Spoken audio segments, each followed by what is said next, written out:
Trump बोल रहा था कि जो यूरेनियम है उनके पास, ईरान के पास, they will blend it to a lower concentration. लेकिन कॉन्ट्राडिक्टरी बात प्रेसिडेंट ऑफ ईरान कर रहे हैं। I think that was the president who said it, quotations देख लेंगे बाद में। ही सेड कि we are still going to enrich uranium after signing the deal. तो दोनों तरफ से ट्रस्ट बहुत ही लैकिंग है। Secondly, during Obama tenure, Obama ने आई थिंक 2.7 बिलियन की $3 बिलियन डायरेक्टली कैश भेजा था ईरान को, जब ओबामा ने एक डील साइन की थी।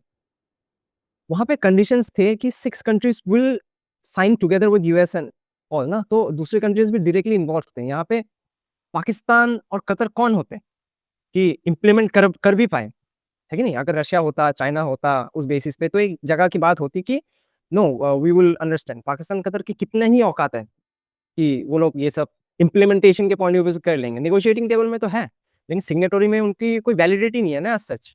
जैसे मान लें कि G7 कंट्रीज कर लेते हैं, G20 कंट्रीज अगर एक साथ करते बैठ के, that would have been something. जब इंडिया ने G7 होस्ट किया था, उस टाइम पे तुम्हें ध्यान है, यूक्रेन ने बोला था कि एवरीवन शुड, सबको निंदा करनी चाहिए रशिया को लेके। But at the end of the day, Modi government being a diplomatic government came and made them understand कि this is not a place to be. तो वहां पे जो डिक्लेरेशन हुई थी, it was never against Russia. उनका पॉइंट ऑफ व्यू था कि go to peace as quickly as possible. जो रेफरेंडम या फिर जो भी उन्होंने लास्ट में बयान निकला था, कंक्लूजन्स बोल ले, जो after certain meets of different heads of countries होता है इन G20 नेशंस, उस टाइम पे ये हुआ था। अब यहाँ पे कोई बड़ा कंट्री है नहीं। सेकंडली, ओबामा के टाइम पे बोला गया था कि इंस्पेक्शन होगी, कि तुम्हारे जो यूरेनियम ब्लेंड्स है उसके percentage, is it what we agreed upon. Trump के टर्म्स एंड कंडीशंस में बस लिख दिया। चेकिंग कौन करेगा कि इंप्लीमेंटेशन हो रही है कि नहीं? इट्स द सेम थिंग ना, इंप्लीमेंटेशन बॉडी है ही नहीं। हम बोल रहे नहीं नहीं भाई, आइंदा से हम चोरी नहीं करने वाले। अब तुमने दरवाजे के सामने कोई सिक्योरिटी गार्ड रखा ही नहीं, बस मेरी बातों को विश्वास कर लिया और मैं फिर से चोरी करने में। नॉट दैट कि ईरान चोरी कर रहा है। आई एम जस्ट सेइंग कि कोई भी टर्म्स एंड कंडीशंस होते हैं, एक चेकिंग बॉडी भी होनी चाहिए कि if this rules is being followed, may be quarterly, 6 monthly, yearly, whatever the time frame you might choose.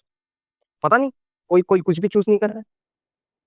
मुझे लगता नहीं है कि आई थिंक जब तक जनरल इलेक्शंस होने वाले जो होने वाले हैं, कब नवंबर में है यूएस में। कहाँ पे, किसकी बात कर रहे हो? यूएस में मिड टर्म। मिड टर्म में?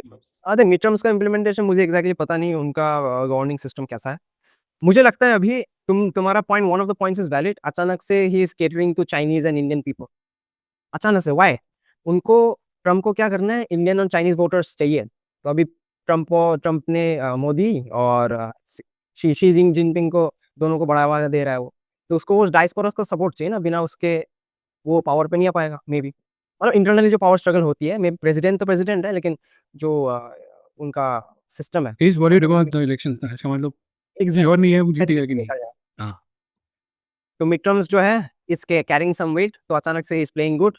मिड टर्म्स को खत्म होने ही दे, मे बी स्टॉल कर दे, फिर से इंडिया का जो ट्रेड डील है फिर से स्टॉल हो जाएगा मे बी।